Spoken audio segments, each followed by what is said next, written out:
Wit angsana oleh kanca. Ana wit angsana tuwa, urip ijenan ing sapinggire dalan gedhe. Wit kuwi kerep watuk-watuk. Dadane krasa sesek banget. Manuk cilik menclok ing salah sijining pang wit tuwa kuwi. Panas banget hawane.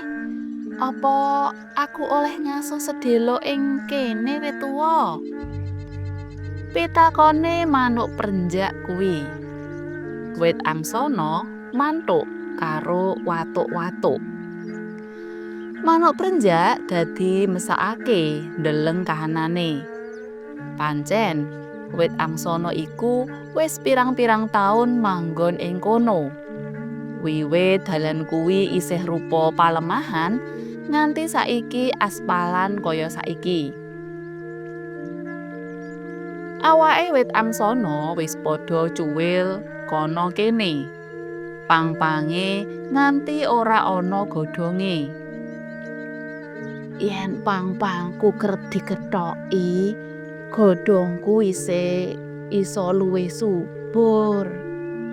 Kandhane wit angsana. Coba yen aku duwe kanca. Lho, aku iki kancamu. Manuk prenjak ngelingake. Iya, genah. Nanging aku butuh kanca sing padha-padha wit-witan. Aku kewalahan nyedot keluke kendaraan dhewekan. Ujare wit angsana. Manuk prenjak mantuk-mantuk lan ngerti. Pancen mung wit-witan ketel sing bisa ngatasi keluke kendaraan ing dalan gedhe. Dina sakwise kuwi, ana truk dinas taman kota mandheg ing ngisore wit tuwa kasebut. Bapak-bapak petugase mudhun saka truk lan ngendikan, "Wit iki isih apik lan kuat. Ayo, pang-pange digawe rapi. Sedhela maneh mangsa rendheng, aja nganti wit iki ambruk." Ngendikane salah sijine petugas.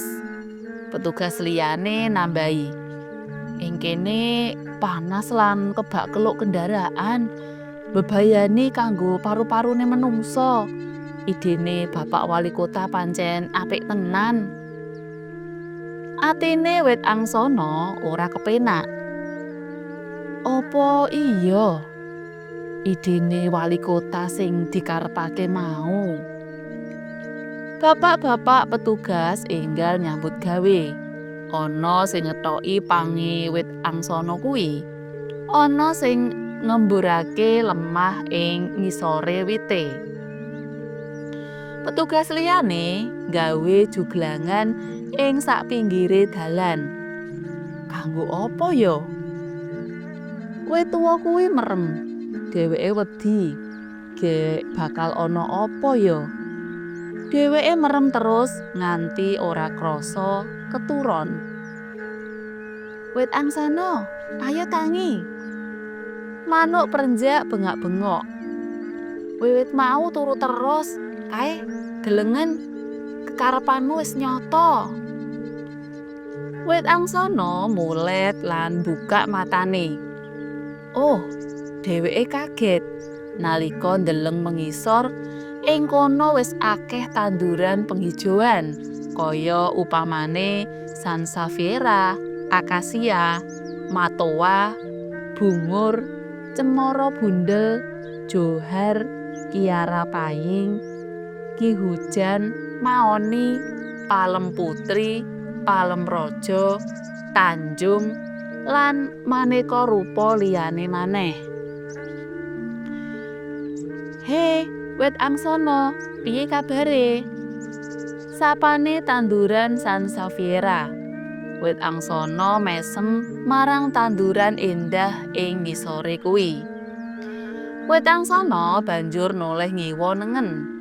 Tanduran-tanduran ing kiwa tengene mau uga padha nyapa lan menehi salam. Walah, iki to idene Bapak Wali Kota. Guneme wit angsana kuwi lega. Dina kuwi wit angsana bungah banget oleh kanca anyar.